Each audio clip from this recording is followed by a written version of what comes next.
নদীর ধারে কি করবি? নদীর ধারে তোকে ধরে নিয়ে গিয়ে বলবো কি বলবি? করেলে সজনী সময় চলে গেলে আর পাবি করেলে সময় চলে গেলে আর পাবি বাবা কি সুন্দর গান। যাত্রা হচ্ছে যাত্রা। এই যাত্রা দেখে মনে হচ্ছে কষে তোকে একটা থাপ্পড় মারি। কেন নারায়ণ বাবু? কৃষ্ণ করলেন লীলা, আমি করলে ধরে খেলা। সেটা বাজে কথা বন্ধ কর। এক্ষুনি এখান থেকে চলে গেলে আপনার পথটা পরিষ্কার করে দেই। এই তো আরে দিচ্ছি ভাইয়া দিচ্ছি। আপনি হলেন এ মালিকের এ গেটে চামচা। আপনার কথা যদি আমি অমান্য করি না, আমি চিরকাল আছি উপবাসী। আর সবাই যখন ভাত চেটে পুটে খায় তখন আমি চোখের জলে ভাসি। আর ভগবানকে জানাই সারা দেশে তো পরিবর্তন এলো, আমার জীবনে এই কালো দিনের পরিবর্তন কবে হবে কবে হবে? ওটাকে তাড়িয়ে দিয়ে তোর মনের সাথ পিটেছে তাই না রে? এবার বল তুই কি বলবি বল। আরে বলার তো অনেক কিছু আছে রে। হ্যাঁ, কি জানো তোর নামটা? কদম কদম কথা কি জানিস কদম? বল। তোর দুঃখ দেখে আমার প্রচুর কষ্ট হয় রে। কি যেন কষ্ট হচ্ছে? তোর এই ভরা যৌবনে কাশ্মীরি আপেলের মতো শরীরে যখন কাদা মেখে মাছ ধরিস না, তা আমি কি করব বাবু? পেটের জ্বালা তো কত শুনি না রে বাবু। তুই বলে আমি একটা কাজের ব্যবস্থা করে দিতে পারি। তাই নাকি বাবু? কি কাজ বল বল বল। কেন, আমাদের স্যারের বাড়িতে হ্যাঁ? জমিদার বাড়ি বলে কথা, সেখানে কি কাজের অভাব? কত চাকরি খালি পড়ে আছে। মানে দেশের এত হাজার হাজার বেকার থাকতে তোর হঠাৎ এই আমার বউটার উপর দয়া হলো কেন বাবু? আরে না, মানে তোরা কষ্ট করে খালে মিলে মাছ ধরিস তাই। এর চেয়ে কত বেশি কষ্ট করে বহু মানুষ দুবেলা দুমুঠো পেটের ভাত জোগাড় করতে পারে না, তুই তাদের একটা দয়া করে চাকরি দে না বাবু। তুই বুঝতে পারছিস না কালা। তুই ঠিক বলেছিস বাবু। আমার মরদটা ঠিক বুঝতে পারেনি। আমাদের দুঃখের কথা শুনেই তুই আমাদেরকে কাজ দিবি না, কাজ দিবি আমার এই গোতরকে দেখে। আরে তুই কি বলছিস কদম? আমি হ্যাঁ তুই বড় লোকের চামচা কি করে দু পয়সা রোজগার করে তা বলে নিজেকে বড় লোক ভাবিস না। মনে রাখিস বাবু, তুই ফুটবুট পড়লেও পরের বাড়ির চাকর, আর আমরা খালে বিলে মাছ ধরলেও স্বাধীন, পরের বাড়ির গোলাম নয়। তাই নাকি? হ্যাঁ গো বাবু, সেই জন্যই তো বলছি তোর লোভের টোপ আমরা কোনোদিন গিলবো লাই। মনে রাখিস, আমার সারে গ্রামের মাথা ব্যাঙের ছাতা যখন তখন ভেঙে যাবে, তাই সে ছাতা মাথায় দিয়ে তুই কোনোদিন আমার বইয়ের পিছনে লাগতে আসবি লাই। হ্যালো, তোর কিন্তু ভুলে আমার শেষ কথাটা মনে রাখ, যদি ভেবে থাকিস যে তোরা বড় লোক বলে আমাদের মতো গরিব ছোট লোক বাড়ির পৌঁছিয়েরা তোদের বাড়ির খেলনা, তাহলে ভুল করছে। না, কোনো ভুল আমি করিনি। ভুল করেছিস? না, ভুল নয়, মহা ভুল। যে ভুলের মাসুল একদিন কড়াই গন্ডায় উসুল করে নেবে এই গরিব মেহনতি মানুষের দল। Shut up rascal. আরেকটা উল্টোপাল্টা কথা বললে আমি কিন্তু তোমাকে উচিত শিক্ষা দিয়ে দেব। কেন গো ম্যাম সাহেব? আমার মরদটা হুক কথা বলেছে বলে? না, তোর মরদ ছোট মুখে বড় কথা বলেছে। তাহলে কি দাঁড়িয়ে দাঁড়িয়ে আমার বইয়ের অপমান হজম করতে হবে? হ্যাঁ করবি, কারণ তোরা হলি ছোট লোক। আমাদের গায়ে কি লেখা আছে যে আমরা ছোট লোক? হ্যাঁ? হ্যাঁ গো বাবু। তোরা আদল্যাংটা পোশাক পরে মেয়ে মানুষ হয়ে পুরুষদের শরীর কাঁপিয়ে তোরা হয়ে গেলি ভদ্রলোক, আর আমরা ছোট লোক হয়ে জন্মেছিস, ছোট লোক হয়ে থাকবি। জন্মের পরিচয় কেউ ছোট লোক বা ভদ্রলোক হয় না, সেই বিচারটা হয় মানুষের ব্যবহারে এবং আচারে। দা ঠাকুর দা ঠাকুর এ গায়ের অতি সাধারণ চাষি আমি, তার ধুলো কাদামাখা শরীর থেকে বের হচ্ছে মমতাময়ী মাটির গন্ধ। জানি জানি, কিন্তু আপনার সাহস দেখে আমি অবাক হয়ে যাচ্ছি। আমার সাহস? হ্যাঁ, অফকোর্স, আমি জমিদার বংশের ধর্মদাস চৌধুরীর একমাত্র বোন। আপনি আপনি সামান্য একটা মূর্খ চাষা হয়ে আমাকে কিনা? তুই কি বলছিস মেম সাহেব? ওই যে আমাদের ভাঙাচোরা পলাশ জায়গায় দেবতা আছে। তুই তুই দা ঠাকুরকে অপমান করিস না ম্যাম সাহেব। দেবতা, আই মিন মাটির ভগবান। যাকে বলে গায়ে মানে না, আপনি মোড়ল। ঠিক বলেছো ভাই, তুমি ঠিক বলেছো। গায়ের মূর্খ চাষাভুষা মানুষকে যারা ভগবান বলে মনে করে, তার তো এই বেঈমান স্বার্থপর সংসারে সবচেয়ে বড় মূর্খ। দা ঠাকুর দা ঠাকুর, আর তোদেরও বলি, শিক্ষার জ্ঞানের ঝুলি নিয়ে যারা রাস্তায় মেঠো পথ ধরে ফেরি করে বেড়ায়, তোরা মূর্খ জেনে বুঝলি দা ঠাকুর, তাদের সঙ্গে কথা বলি, তাদের দামি সময়টা নষ্ট করিস কেন? আপনি কিন্তু আমাদের অপমান করছেন। জমির ফসলের মতো মান সম্মানটা জমিতে কিন্তু চাষ হয় না বোন। যা দি আমি তোমার আঁচলটা ভরিয়ে দেব। আচল কোথায় ভরিয়ে দিবি? ম্যাম সাহেব তো হিন্দি সিনেমার নায়িকার মতো কথা বলছে। ইনার পোশাক নিয়ে কোনো বিদ্রুপ করলে তোমার বুকে বড্ড লেগেছে তাই না ভাই? আরে লাগবেই তো। বর্তমান যুগে তোমরা হলো শিক্ষিত ছেলে মেয়েরা, তাই তো সভ্যতার ভব্যতার গন্ডি ছাড়িয়ে কুরুচিপূর্ণ পোশাক পরলেও কেউ তোমাদের কিচ্ছু বলতে পারবে না, দা ঠাকুর। কিচ্ছু বলতে পারবে না। দা ঠাকুর, ঠিক তাই, কারণ আমার পোশাকে ডিরেকশন দেবে কোন মূর্খ চাষা কিংবা জেলে, তা আমি কিছুতেই সহ্য করব না। না বললে ভালো করতে বোন, ভালো করতে। বাংলায় একটা কথা আছে, আপ রুচি খায় না, পর রুচি পর না।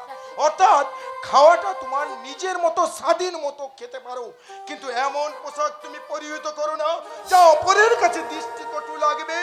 তুমি নিশ্চয়ই বাংলার বাইরে বাস করো না। তোর এই দামি দামি কথাগুলো কাকে বলছিস দা ঠাকুর? ও তো এ কথার মানেই জানে না।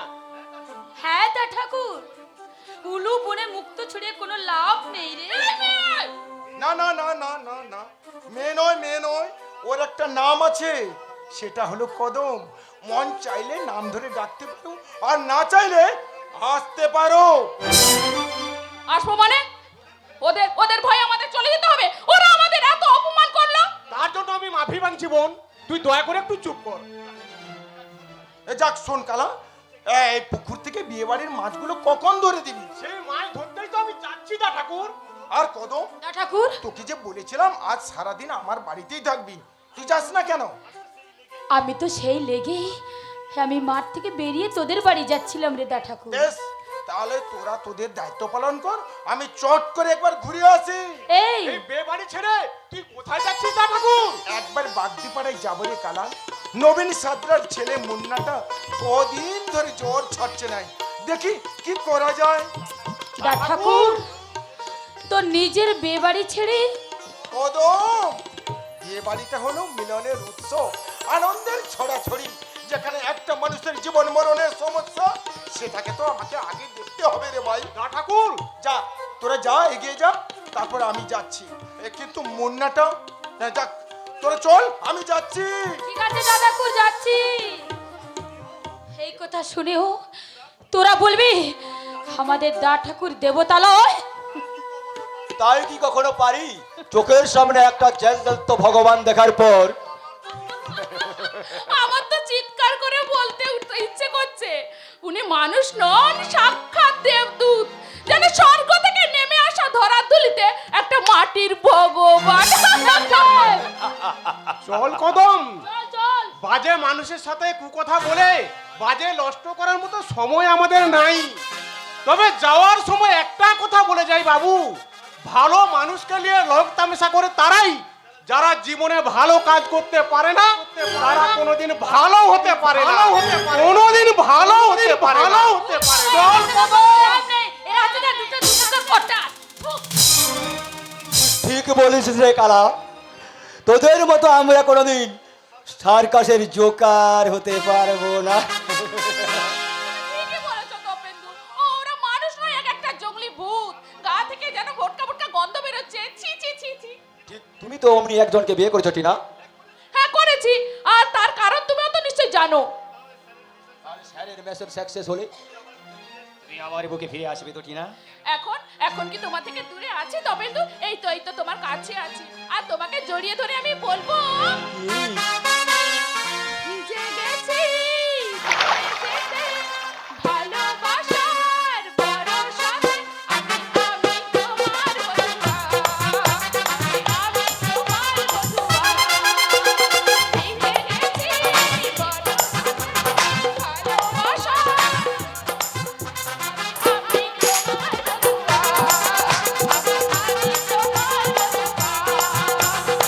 আমি যেন ভিজে আলো, সারা দেহে লাগে ফাগুন, মনে আনচান করে বধূয়া, মনে আনচান করে বধূয়া, মনে আনচান করে বধূয়া।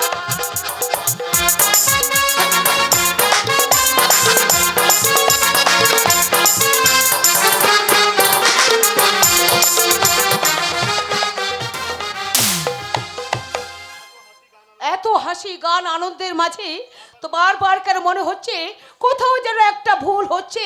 না না, এসব ভাববার সময় নেই। বাজার কাজের মতো কইরে কালা, তোর মাছ ধরা হলো? গায়ের কারোর বিপদের কথা শুনলে আমার রবি ঘরের কথা ভুলে যায়। তা যা, তবু আমার রবি গায়ের মানুষের কাছে দেবতুল্য ভগবান, কিন্তু নিজের বিপদের কথা সে শিওরে মাসিমা, যা শিরে সর্পাঘাতের সমান। পলাশকে বলছো তুমি? ঠিকই বলছি মাসিমা। বর্দা কই বর্দা? তার সঙ্গে যে আমার বিশেষ দরকার। গায়ে যেন কার বাড়িতে গেছে, কিন্তু বিপদের কথা কি আমাকে বলা যাবে না বাবা? তা নয় মাসিমা, কিন্তু তার থেকে উদ্ধার পেতে আগে বর্দাকে দরকার। দরকারে বর্দাকে পাবে না, তাই কি কখনো হয় পলা? বর্দা। তুমি ওই বাড়ি থেকে হঠাৎ এ বাড়িতে কোন বিপদের খবর নিয়ে এসেছো? তবে কি ওই বাড়িতে কোনো? ওই বাড়িতে নয় বর্দা, ওই বাড়িতে নয়। তবে বিপদ আছড়ে পড়েছে এই বাড়ির দুয়ারে। কি বলছো পলাশ? ঠিকই বলছি। উর্বর চাষের জমি নষ্ট করে ওই শয়তান ধর্মদাস চৌধুরীর স্টিল কারখানা তৈরির কাজে বাধা দিয়েছিলাম আমরা, আর এই কাজে নেতৃত্ব দিয়েছিল গৌরব। তাই ওই ধর্মদাস চৌধুরী পোষা কুত্তা সুনীল তরফদার গৌরবকে অ্যারেস্ট করতে আজ এই বাড়িতে আসছেন। এ খবরটা তুমি কোথায় পেলে ভাই?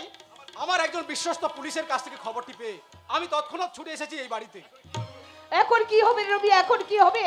এই অবস্থায় যদি গৌরবকে অ্যারেস্ট করে তাহলে যাই ঠাকুর বংশের মান সম্মান সব চলে যাবে।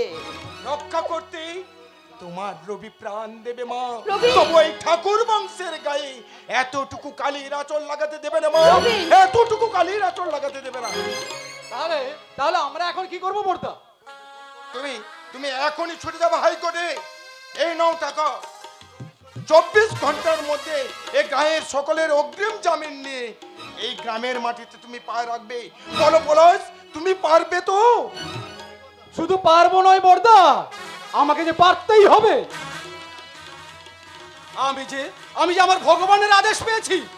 ভগবান রামচন্দ্রের আদেশে গন্ধমাদন পর্বতটাকে তুলে এনেছিল হনুমান, আর আমি আমার ভগবানের আদেশেই প্রয়োজনে ওই হাইকোর্টটাকে আমি তোমার পায়ের তলায় এনে দেবো বর্দা। পায়ের তলায় ঠিক আনবই, পায়ের তলায় আনবো। রবি কি হবে? পলাশ যদি আগাম জামিন করতে না পারে তাহলে তো সর্বনাশ হয়ে যাবে। পারবে মা, পারবে, নিশ্চয়ই পারবে। জীবন ভোর মা মাটি মানুষের সেবা করি, আমরা কি ভগবানের কাছে এইটুকু আশা করতে পারি না যে আমাদের বিপদ মুক্ত করবে? কোথায় কার বিপদ বর্দা? না না না না, এ বিপদ কেন হবে রে ভাই? বিপদ কেন হবে? আজকের এই শুভ দিনে আনন্দ অনুষ্ঠানে কোনো বিপদ আমাদের স্পর্শ করতে পারবে না। মা, মাগো, তুমি এদের বরণ করে ঘরে তোলার ব্যবস্থা করো মা। আমি এক্ষুনি যাচ্ছি বাবা, আর ওদেরকে সবাইকে ডেকে দিয়ে আসছি।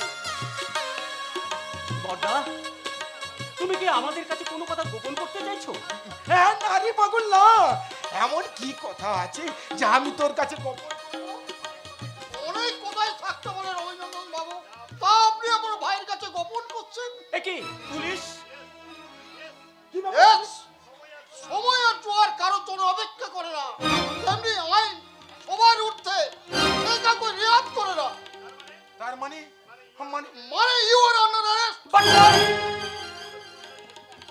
একজন বন্যারে সর্বনাশ চৌধুরী কারখানা বাধা দেওয়ার চেষ্টা করলে তার কর্মরত শ্রমিকদের আহত করার অভিযোগে আপনাকে আমি অ্যারেস্ট করলাম। না! দাঁড়ান অফিসার, গৌরবকে অ্যারেস্ট করার আগে আমার কিন্তু কয়েকটা প্রশ্নের আপনি উত্তর দিয়ে যান। না, আপনার কোনো উত্তর আমি দেবো না। জনগণের চাকর হয়ে জনগণের প্রশ্নের উত্তর না দিলে জনগণ কিন্তু সেই প্রশ্নের উত্তর আদায় করে নিতে জানে। তোর মানে একটা ঘটনা ঘটে যাওয়ার 3 মাস পরেই আজ আপনার হঠাৎ আসামি ধরার সাজ জাগলো কেন? কার কাছে কত টাকার বিনিময়ে আজ আপনি ঝোপ বুঝে কম মারতে এসেছেন? বাজে কথা বলুন বলতেন। আইন তোর নিজের পথে চলবে। আজ আপনি ফিরে যান অফিসার, আজ আপনি ফিরে যান। আগামীকাল বেলা 2টোর সময় আমার ভাই আপনার থানায় সারেন্ডার করবে। আপনার কথার উপর আমি বিশ্বাস করে আজ আমি চলে যাচ্ছি, কিন্তু আগামীকাল এই গৌরব বাবুকে থানায় হাজির করবেন, নাহলে ফলটা ভালো হবে না। প্রতিমা, ছি, ছি, প্রতিমা। ছি, ছি, আমার স্বামী একটা খুনি, আমার স্বামী একটা লম্পট। ছি, ছি, ছি। আমি এই সংসার আর করব না।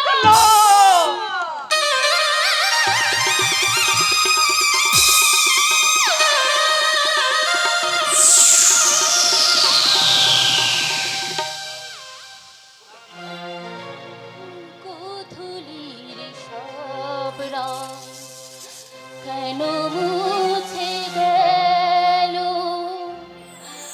আকাশের বুকে মেঘ কেন যে ঘনালো, গোধূলির সব রং কেন মুছে গেল, আকাশের বুকে মেঘ কেন যে ঘনালো, যে ছিল আপনজন ভেঙে দিয়ে মন, যে ছিল আপনজন ভেঙে দিয়ে মন, কেন সে দূরে নিচে সরিয়ে নিল,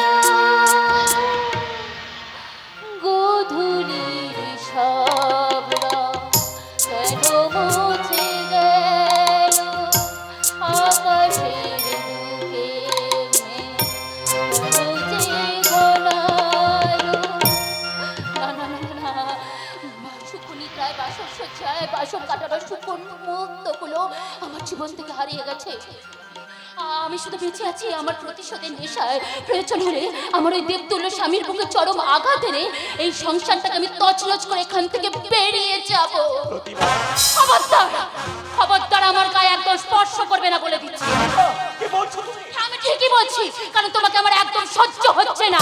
কেন কেন সহ্য করতে পারছো না? কারণ তুমি একটা ঠক, বেঈমান, প্রবঞ্চক।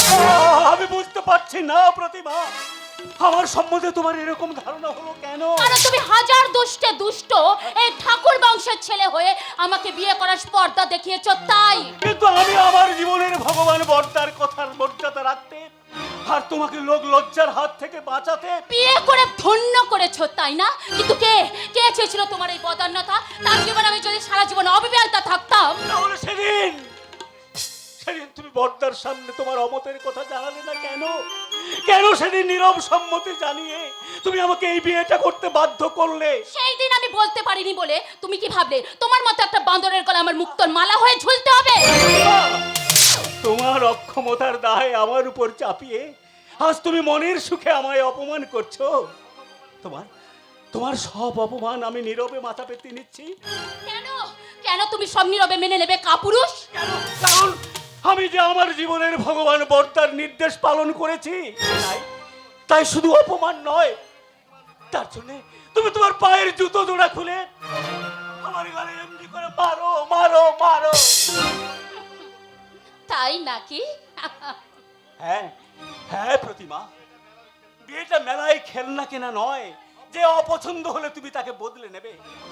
তাই তোমার সেদিনের ফুলের মাসুল তোমাকে সারা জীবন গুনতেই হবে। না, উপায় নেই প্রতিমা, হাজার অনিচ্ছা সত্ত্বেও যে সংসার জালে তুমি জড়িয়ে পড়েছো তা থেকে তুমি সহজে মুক্তি পাবে না। না না না, আমি আমাকে স্বামী বলতে মানতে হবে না, আমাকে সঙ্গ দিয়ে তোমার নারীত্বের অবমাননা করতে হবে না। আমরা এক ঘরে থাকলেও তুমি তুমি তোমার নারীত্বের মর্যাদা নিয়ে সবার বাড়িতে থাকতে পারবে। শুধু শুধু আমার একটাই অনুরোধ, না, আমি কারোর কোনো অনুরোধ রাখতে পারবো না। এই তোমাকে হবে প্রতিমা, এই চার দেওয়ালের বাইরে দাঁড়িয়ে তোমাকে তোমাকে নকল স্বামী স্ত্রীর অভিনয় করতে হবে। তার মানে তুমি কি বলতে চাও আমাকে এই সংসারে থেকে অভিনেত্রী সাজতে হবে? জীবনের প্রয়োজনে অনেক কিছুই করতে হয় প্রতিমা, কিন্তু আমিও কি কোনোদিন ভেবেছিলাম যে মার বর্তার কাছে আমায় মিথ্যে কথা বলতে হবে? সেটা সম্পূর্ণ তোমার ব্যাপার, আমার জানার কোনো প্রয়োজন নেই। যেহেতু তুমি একটা এক দাদা ভক্ত কাপুরুষ, একটা নপুংসক। প্রতিভা, আমি ঈশ্বরের কাছে কামনা করি যেন যুগে যুগে আমি এভাবে নবংশ হয়ে জন্মাতে পারি, আর তাতে যদি তোমার মতো শত লাঞ্ছনা গঞ্জনা সহ্য করতে হয় আমি আমি বিন্দু মাত্র দুঃখ করব না। অর্থাৎ অর্থাৎ তুমি কি বলতে চাও যে মার বর্দায় তোমার কাছে সব, আমার কোনো মূল্য নেই? স্বার্থপরতার সুরমা চোখে পড়ে সমাজ সংসারের চোখে তুমি নিজেকে ছোট করতে চেও না প্রতিভা। মা থাকবে মায়ের আসনে, বর্দা থাকবে তারার স্থানে, আর আর স্ত্রী থাকবে সর্বাঙ্গে। তাই স্নেহ মায়া মমতা ভালোবাসাকে তুমি বিভেদের দাঁড়িপাল্লায় মাপতে চেও না প্রতিমা। ওরা ভাবি আমাকে প্রত্যাখ্যান করেছো, তাই তাই স্বামিত্বের অধিকার নিয়ে আমি কোনোদিন তোমার দিকে ফিরে তাকাবো না, কোনোদিন চাইবো না আমার স্ত্রী আমাকে আদর যত্ন শ্রদ্ধা ভালোবাসায় ভরিয়ে তুলুক। আমি আমি যেন সারা জীবন এভাবেই বলতে পারি, কি আজ দুজনা দুটি পথ দুটি দিকে গেছে, আজ দুজনা দুটি পথ দুটি দিকে গেছে, তোমার পথ আলোয় ধরানো জানি, আমার পথ আধারে গেছে থেকে, আজ দুজনা দুটি পথ দুটি দিকে গেছে, আজ দুজনা দুটি পথ দুটি দিকে গেছে। ওরা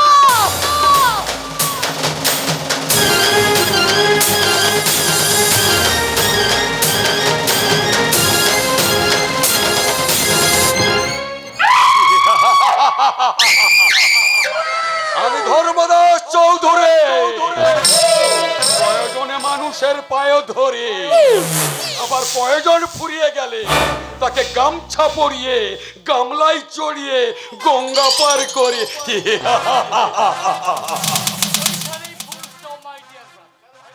কারণ কথার মাঝে তুমি একটু ভুল বলে ফেলেছো। What do you mean? I mean কথাটা গামছা পরিয়ে হবে না, গামছাটা কেনে উলঙ্গ করে।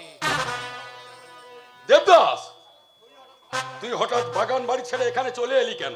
জানতে এলাম যে গ্রামের ওই সহজ সরল পরোপকারী মানুষটার বুকে ছেলের আঘাত না হারলে কি চলছিল না? দেবদাস, কি বলতে চাস তুই? নাকি আপামর মেহনতি মানুষের কাছে তার এই জনপ্রিয়তা তোমাকে এতটা প্রতিহিংসা পরায়ণ করে তুলেছে যে তুমি তার নামে ডায়েরি পর্যন্ত করে আমার ভাইকে ফাঁসিয়ে জেলে পাঠাতে চাইছো? আহা, তুই আমাকে ভুল বুঝছিস। এ বিষয়ে আমি গুনাহ করে কিছু করি না, যা করেছে ওই সৌরভই করেছে। এই সৌরভের মতো মানুষগুলো যদি এই চৌধুরী ভিলায় জড়ো হয় তাহলে এ বাড়ির মাথায় চিল শকুন উঠতে আর বেশি সময় লাগবে না দাদা। কিন্তু বেঈমান না থাকলে এই ভারতের বুকে রামায়ণ মহাভারত ইতিহাস রচনা হতো না। তাহলে আর একটা ইতিহাস রচনা করতে চাও? আরেকটা লঙ্কা কাণ্ড, আরেকটা রক্তাক্ত।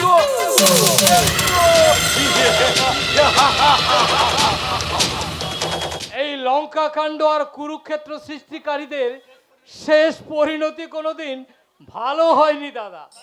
তার মানে সৌরভ ঠাকুরের মতো একটা কুলাঙ্গারকে হাতে পেয়ে তাকে বলির পাঠা সাজিয়ে তুমি যদি মনে করে থাকো মাটির ভগবান রবি ঠাকুরের মান সম্মানকে ধূলিসাৎ করে এই চৌধুরী বংশের মুখ উজ্জ্বল করবে, তাহলে তুমি মূর্খের স্বর্গে বাস করছো। দেবদাস, তুই কিন্তু আমার ধৈর্যের সীমা ছাড়িয়ে যাচ্ছে। তার জন্য আমি জোড়হাত করে ক্ষমা চেয়ে নিচ্ছি দাদা। তোমার কাজের প্রতিবাদ করে আমি মেজদা বিপ্রদাস চৌধুরীর মতো অকালে হারিয়ে যেতে পারবো না। দেবদাস, যুগে যুগে এদেশের বুকে আগুন নিয়ে খেলার পরিণতি কোনোদিন ভালো হয়নি, আর তোমারও হবে না। একদিন দেখবে সৌরভ ঠাকুরের মতো একটা লোভী স্বার্থপরের সঙ্গে বোনের বিয়ে দিয়ে তুমি শুধু তার সর্বনাশ করনি, তোমার নিজের মুখটাকেও পুড়িয়েছো। no, never, it is wrong. It is absolutely correct. আবার অধর্মকে সঙ্গী করে যারা মাথা উঁচু করে বাঁচতে চায় তারা কখনো মাথা উঁচু করে বাঁচতে পারেনি। আর তাই সাবধান, খুব সাবধান।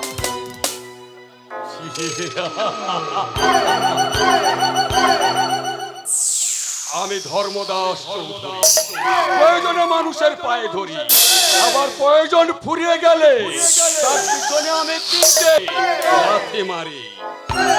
এবার সেই লাথি খাওয়ার পালা সৌরভের এগিয়ে আসছে। তাতে যে আপনার বোন টিনা বিধবা হবে স্যার। আরে সে সদবা কবে ছিল যে বিধবা হবে? কেন স্যার? সৌরভকে বিয়ে করে।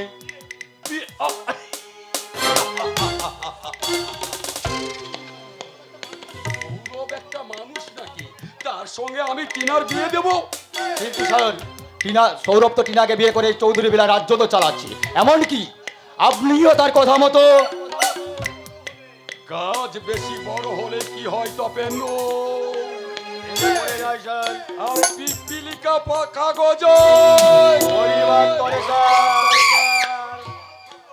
ওই সৌরভ ঠাকুরও মরবে, তবে আমার আশা পূর্ণ হওয়ার পর। সেই জন্য ওকে আমি উচ্চাশা স্বর্ণমহলে পৌঁছে দিয়েছি। সৌরভের কিছু হয়ে গেলে টিনা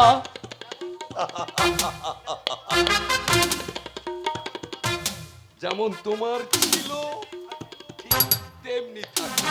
মাঝে মাত্র ওই কয়েকটা দিন কাশ্মীরের ভূস্বর্গে বেড়ানোর মতো। তবে একটা কথা মনে রেখো, তুমি টিনা বাগদত্তা, টিনাকে তোমার হাতে না তুলে দিলে আমি মরেও নরকে স্থান হবে না, মরেও নরকে স্থান হবে না।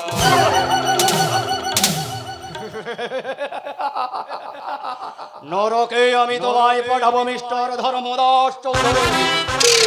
পলাশডাঙ্গার বুকে তোমার আধিপত্যকে ধূলিসাৎ করে রাষ্ট্র তবে এই তপেন্দু গাঙ্গুলে।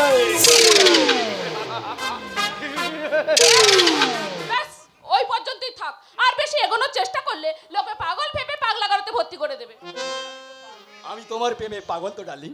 তোমার ওই মিষ্টি মিষ্টি কথা না আমার মন ভরবে না। বেশ, কি চাও তুমি? ঠিক এমনি ভাবে তোমাকে জড়িয়ে ধরতে চাই, সব সময় কাছে পেতে চাই। তাই তো আছি ডার্লিং, সব কাজ ভুলে তোমার প্রেমে আমি পাগল। সারা জীবন মগ্ন থাকবে তাই তো? কারণ তুমি है प्रेम की भाषा लिखती हूँ तुझे रोज जरा सा। तू मेरी है प्रेम की भाषा लिखती हूँ तुझे रोज जरा सा। कोरी कोरी कागज पे भी दिन पे भी कसम लिखती हूँ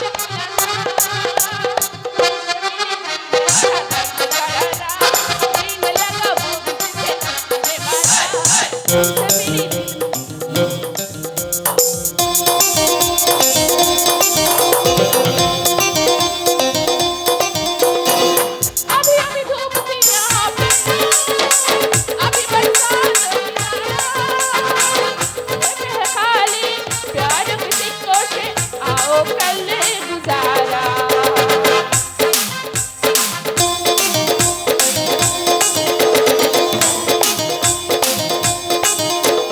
तू मेरी है प्रेम की भाषा, लिखती हो दिलों का रास्ता। तू मेरी है प्रेम की भाषा, लिखती हो दिलों का रास्ता।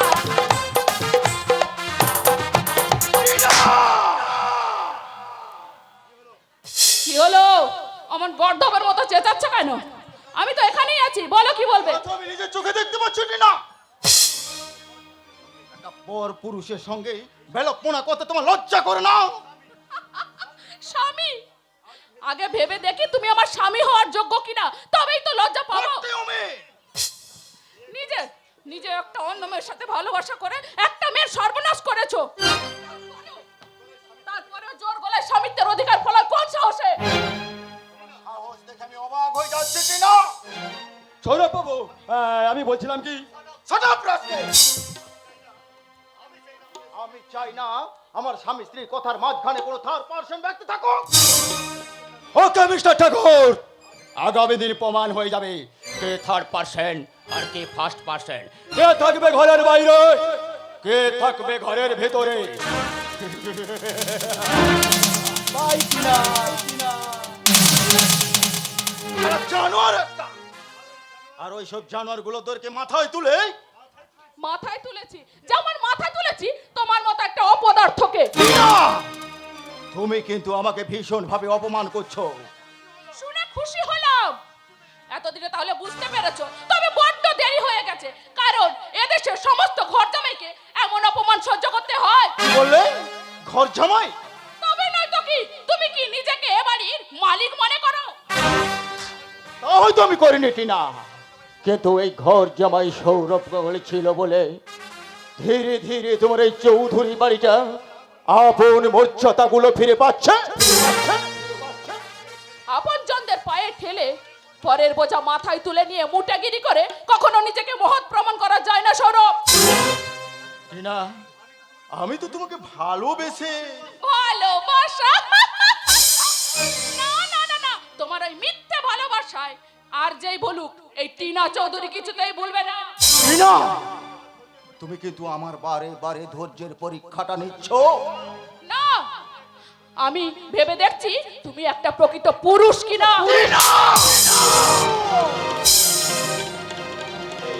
দাদা, আপনি? হ্যাঁ, আমি শুনেছিলাম চৌধুরী ভিলায় এসে তুই অনেকটা উন্নতি করেছিস, কিন্তু এতটা উন্নতি করেছিস যা আমি স্বপ্নেও ভাবতে পারিনি। কিন্তু দাদা, বাড়ির লক্ষ্মীর গায়ে হাত তুলেই বীরত্ব প্রকাশ করে তারাই যারা ভীরু এবং কাপুরুষ। দাদা, ও কিন্তু ব্যভিচারের মধ্যে পা বাড়িয়েছে। তার জন্য দায় তুই নিজে। বিয়ে করা স্ত্রীকে সঠিক পথে পরিচালনা করার ক্ষমতাদার নেই, সে তো স্বামী নামের অযোগ্য। ক্রোধহীন নদীর বুকে শ্যাওলা তো জমবে রে ভাই। আপনি এ গায়ের অতি সাধারণ গরিব কিষান, এটাই ওকে যেমন এসব কথা বলা আমার উচিত হয়নি, ঠিক তেমনি অনুচিত কিছু কথা বলবো, তুমি শুনবে মা? বেশ বলুন। মাগো, এটা ইংল্যান্ড বা আমেরিকা নয়, সোনার বাংলার ছায়া শনিবের গ্রাম পলাশডাঙ্গার মেয়ে তুমি, আবার এসেই গ্রামের ঠাকুর পরিবারের বউ তুমি। তোমার কি এই পোশাক সাজে মা? মানে আপনি বাড়িতে গিয়ে মা ঠাকুমাকে একবার জিজ্ঞেস করে দেখো তো মা, স্বামীর মঙ্গল কামনায় মেয়েদের কি কি ধারণ করা উচিত, আর কোন শাশ্বত বাংলার বধূ কোন পোশাকে সাজলে তাকে শ্রদ্ধায় মা বলে ডাকতে মন আনচান করে। তাই কবি বলেছি, সিঁদুর পরা বঙ্গ নারী, হাতে শাখা টুয়েল শাড়ি, আলতা পরা পা দুখানি, কোলেতে সন্তান, লজ্জা ঘোমটা যাই গো চলে, সব কিছু গো যাই গো ভুলে, মা বললে করে প্রাণ করে আঞ্চান। এই কবিতাটি লিখেছিল রবি ঠাকুর, মনে মনে শহর ছেড়ে উঠেছিল শান্তিনিকেতনে। মা, তুমি যেও না কো ভুলে বিন্দুর ছেলে শরৎ বাবুর দাস। মাগু, আবেগের বসে অনেক অনেক ভুল কথা বলে ফেলেছি মা, তোমরা তোমরা আমাকে ক্ষমা করো মা, মাগো ক্ষমা করো। আরে যে কথা আমি তোকে বলতে এসেছিলাম, তাড়াতাড়ি বলে এখান থেকে শীঘ্র বিদায় নাও দাদা। হ্যাঁ যাবো রে ভাই, যাবো, নিশ্চয়ই আমি যাব।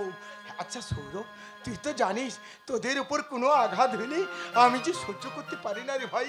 তাহলে কেন কেন তুই গৌরবের উপর এত বড় আঘাতটা আনলি রে ভাই? জানি না, আমি কিছুই জানি না দাদা। যত তাড়াতাড়ি সম্ভব এই বাড়ি থেকে বিদায় নাও। হ্যাঁ হ্যাঁ, কেন রে? আমার জন্য বুঝি তোর এই বাড়িতে সম্মান ক্ষুণ্ণ হচ্ছে?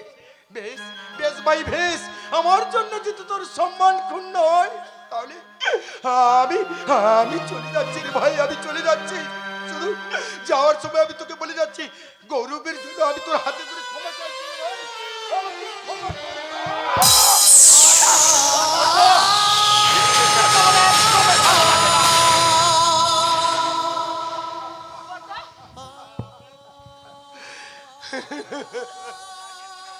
লাগেনি মা, লাগেনি। হে সৌরভ, তুই তুই আমাকে মারলি ভাই, আমাকে আমাকে তুই মারলি। মনে কর না রে ভাই, ছোট্টবেলায় সেই দিনগুলোর কথা মনে করে দেখ না। তুই স্কুল যাবি না বলে কত কান্নাকাটি করতিস, আমি তোকে কাঁধে চড়িয়ে স্কুলে পৌঁছে দিতাম। মনে করে সৌরভ, মনে করে একবার একবার তুই চিন্তা করে দেখ, তুই মেলায় গিয়ে খেলনা নিবি বলে কত কান্নাকাটি করতিস।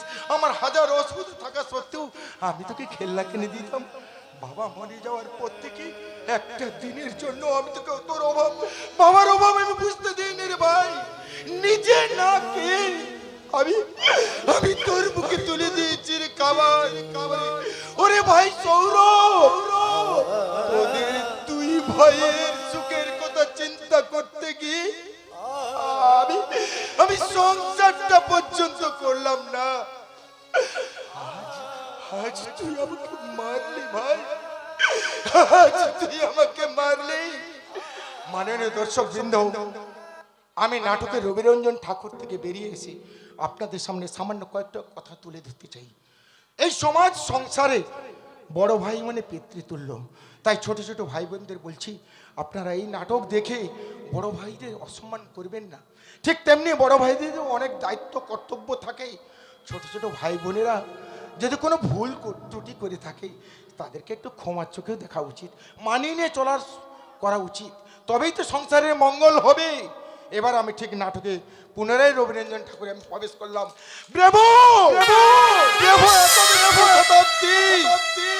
এই হলো আমার সেই ভাই ভাই যাকে আমি কোলে বুটে করে শিক্ষিত করে তুললাম, সে আমাকে মারলো।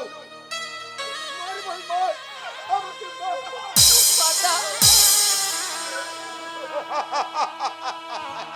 লাগেনি লাগেনি বৌমা, আমার এতটুকু লাগেনি।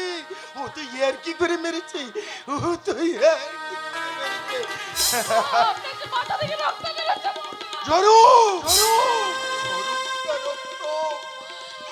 ওটা তো খুব ভরা স্নেহ মায়া মমতার দাম, তাই সারা বাংলার প্রতিটি সংসারে এই আমাদের মতো সংগুলোকে আজ তো এই দাম দিতে হচ্ছে বৌমা, আজ তো এই দাম দিতে হচ্ছে।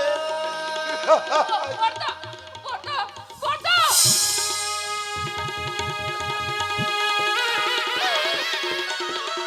সুখে থেকো মা, শান্তিতে থেকো। আমার এই অবুঝ ভাইটিকে একটু মানিয়ে নিয়ে চলার চেষ্টা করুন। ও জানে না, ও বুঝতে পারছি না কোন কাটা বিছানো প্রতি ও এগিয়ে চলেছে।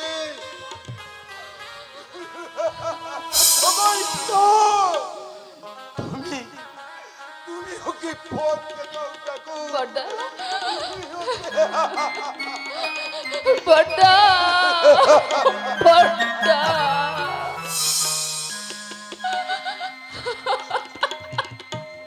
ছি ছি ছি ছি, তুমি মানুষ নাকি একটা দুপে শিক্ষিত জানোয়ার?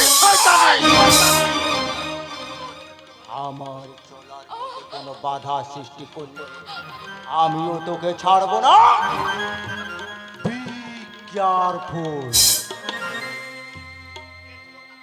ধুলো কাদা মাখা জীবন থেকে আমি যখন একবার বেরিয়ে এসেছি, হাজারো মায়াবী জালে জড়িয়ে চেষ্টা করলেও আমি সে পথ কোনোদিনের জন্য মারাবো না।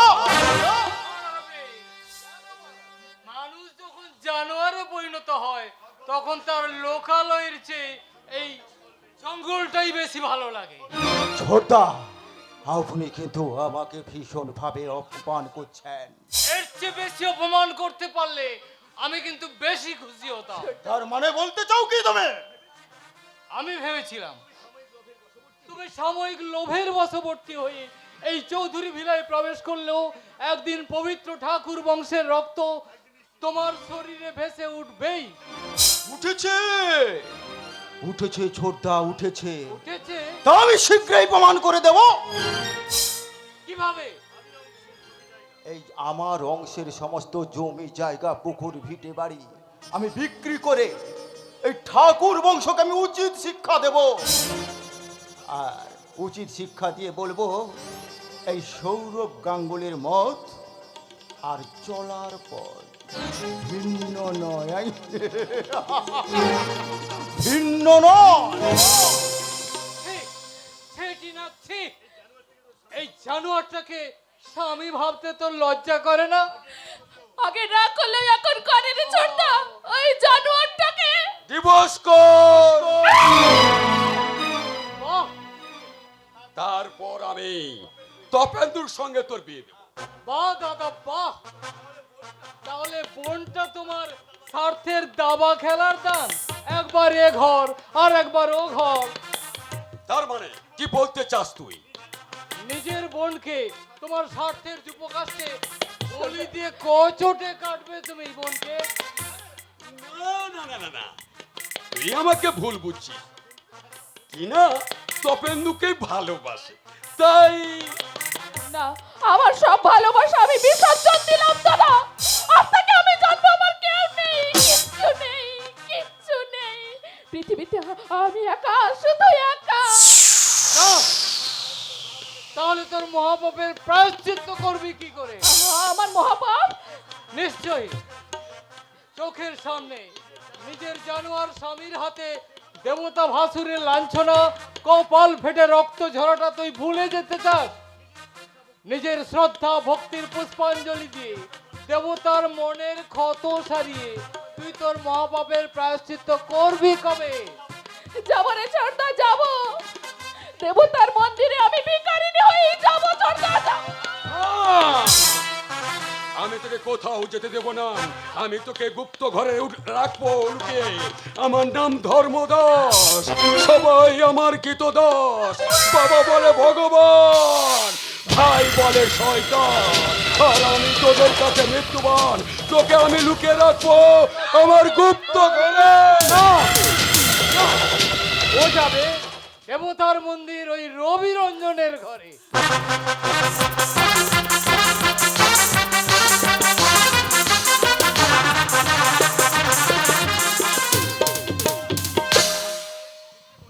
না না না না, ঘরে ফিরতে আর মন চাইছে না। মেয়েটা শ্বশুর বাড়ি চলে যাওয়ার পর ঘরটা যেন খা খা করছে।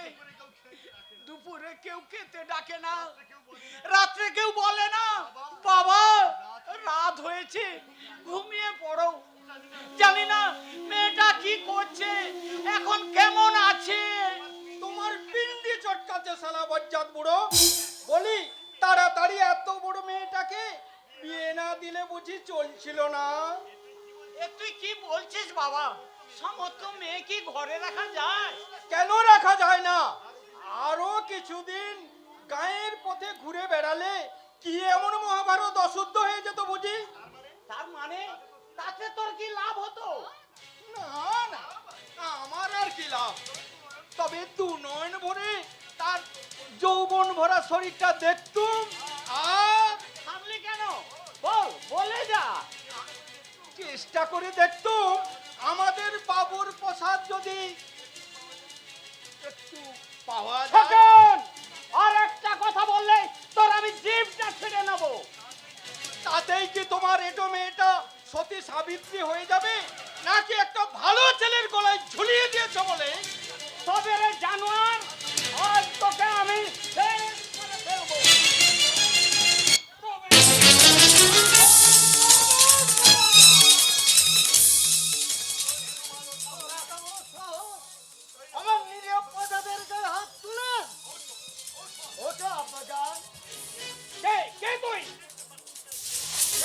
পাচ্ছিস না প্লিজ? আমি তোর আব্বা যার খেয়ে পরে তুই এত বড় গন্ধারের মতো চেহারা করেছিস। তার মানে তুমি খোদা তাআলার বান্দার বান্দা। আমি হারুন রশিদ। এই পোশাক পরে তুমি কোথা থেকে আসছো? দূর বাগদাদ থেকে বেয়াদব ছদ্মবেশে প্রজাদের সুখ দুঃখ দেখতে এসে দেখলাম এখানে তোর মতো তোজাকের শয়তানও আছে। সাবধান, সাবধান সার্কাসের দোকান। আর একটা বাজে কথা বললে আমি অবকাম্য।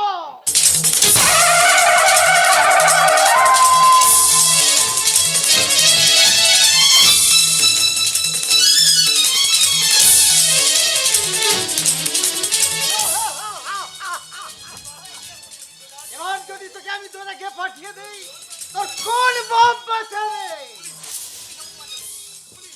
পুলিশ আমাকে বাঁচাবে। আমি তোকে পুলিশের হাতে তুলে দিয়ে বুঝিয়ে দেব যে আমি কে আর আমার ক্ষমতা কত। পুলিশ পুলিশরা শয়তানের দোসর। তোকে আমি সবাইকে আইনের কাছে ফেলে পুলিশের হাতে তুলে দেব। সুদূর বাগদাদ থেকে ছুটে এসেছে শয়তান হারুন।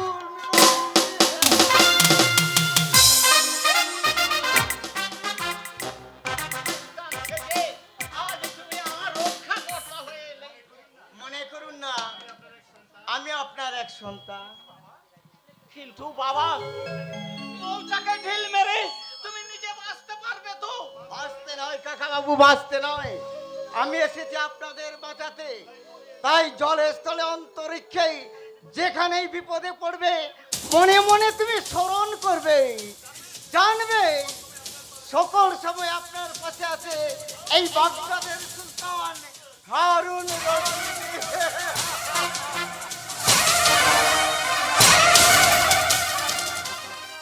জানি না কি তোমার পরিচয়। তুমি আজ আমাকে যে বিপদের হাত থেকে বাঁচালে তার জন্য তার নেই আমার শত শত প্রণাম। কাকে প্রণাম করছিস রে কাকা? এ পোড়া গায়ে দা ঠাকুর ছাড়া কে আছে যাকে প্রণাম করবি? এতদিন আমিও তাই জানতাম রে কালা। আজ যা দেখলুম, কি কি দেখলি তুই? এ গায়ে প্রকৃত মানুষের আনাগোনা আছে। সেই তো আমাকে শয়তানের হাত থেকে বাঁচালো। তার মানে কার কথা বলছিস তুই? শেখ ভগবানের দূত। আচ্ছা আচ্ছা কালা, তুই তো ও বাড়িতে মাছ দিতে যাস রোজ। ওরা সব কেমন আছে জানিস? ভালো নাই গো কাকা। সংসারটা যেন শূন্য ছাড়া হয়ে গেছে। কেন কেন রে কালা? বাবা ঠাকুরের স্বপ্নের সংসারে পাপ পাপ পাশা বেঁধেছে কাকা। তাই তো শয়তানেরা চারিদিক থেকে ওই সংসারের দিকে হাত বাড়াবার সাহস পাচ্ছে। তাহলে তাহলে আমার প্রতিমা খুব সুখে আছে গো কাকা, খুব ভালো আছে। কিন্তু কদম, হেই, তুই কতটুকু জানিস যে তুই ও কথা বলছিস? ওরা সবাই সবাই ভালো আছে। তুমি তুমি আমার বুক থেকে পাষাণ ভাতটা নামিয়ে দিলে মা। কদিন কোনো খবর পাইনি, আর পলাশটাও কোথায় গেছে জানি না। তোমার মুখে এই সুখবরটা পেয়ে একটু একটু শান্তি পেলুম মা, একটু শান্তি পেলুম। তুই কাকাকে মিছে কথা কইলি কেন? দা ঠাকুরের সংসারটা তো যতই দুঃখ থাকুক না কেন সেটা বাইরের লোককে বলবো কেন? কদিনের মধ্যে দা ঠাকুর দেখবি সব সংসারটাকে সামলে নিবে। পারবেনি রে কদম, পারবেনি। এই সমাজে মানুষই যে সবচেয়ে বড় শয়তান তা দা ঠাকুরের সংসারটা দেখলেই বোঝা যায়। তবু সব কথা গোপন রাখতে হয় রে কালা। তাই তো খুশিতে মেতে বাইরের লোককে আমরা জানতে দেব কেন যে দা ঠাকুর নিচের লোকেরা এই সংসারটাকে ধ্বংস করছে। বেশ, তাহলে তুই একটা গানই কর। তুই অনেকদিন আমাকে কোনো ভালোবাসার গান শোনাসনি। হ্যাঁ, তোর গলার গান। আজও তুই আমাকে ভালোবাসিস আর আমি না গিয়ে কি থাকতে পারি? তাই তো আমি তোকে বলবো কি জানিস? খোপারে গোলাপ দিয়ে মনটা কেন এত কাছে আনলি? খোপারে গোলাপ দিয়ে মনটা কেন এত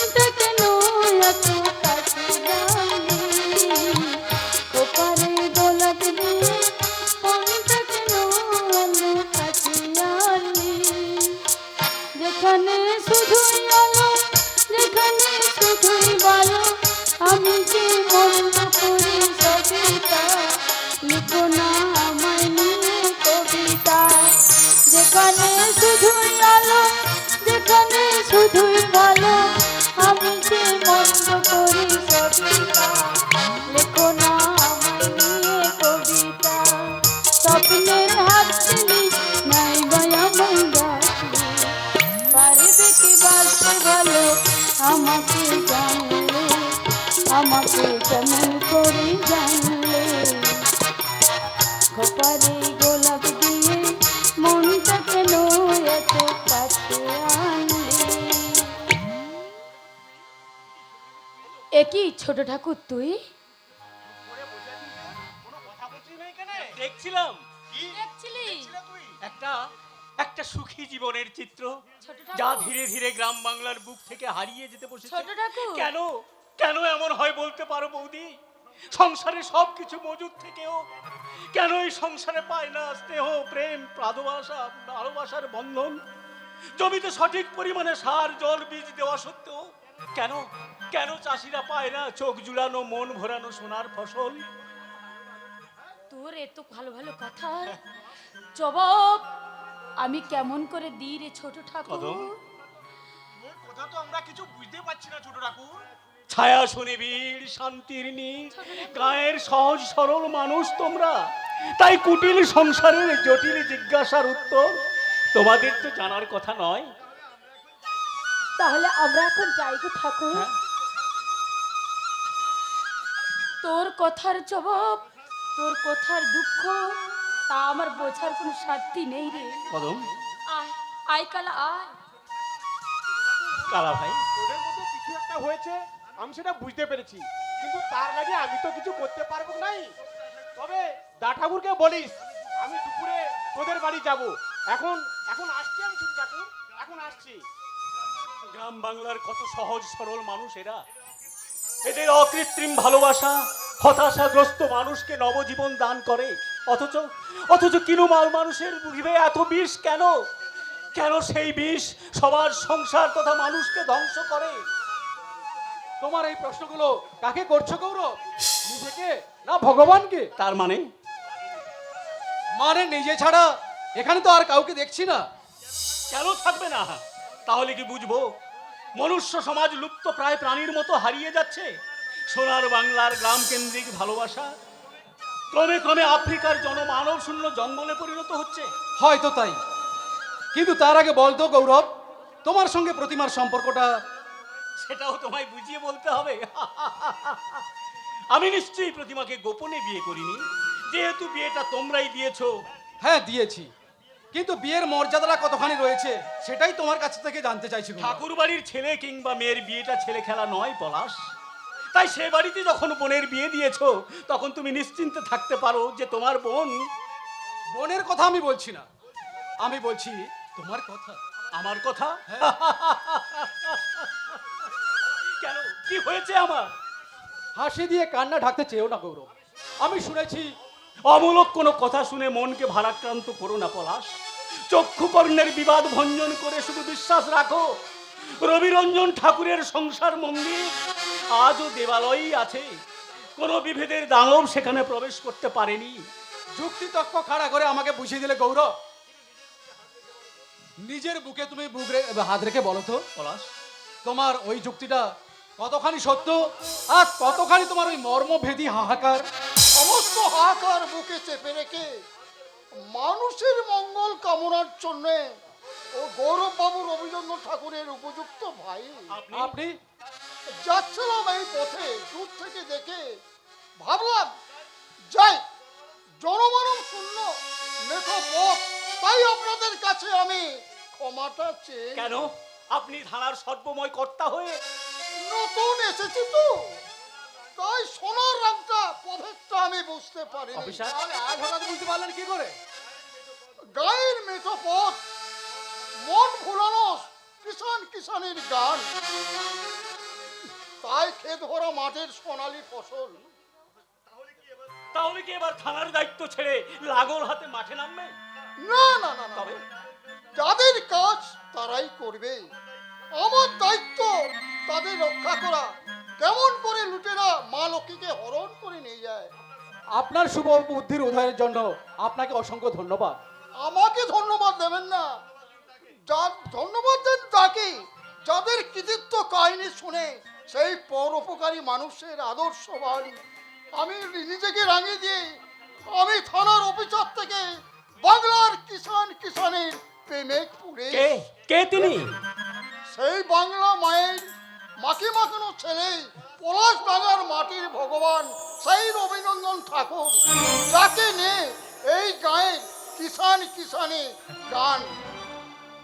গ্রাম ছাড়া ওই রাগা মাটির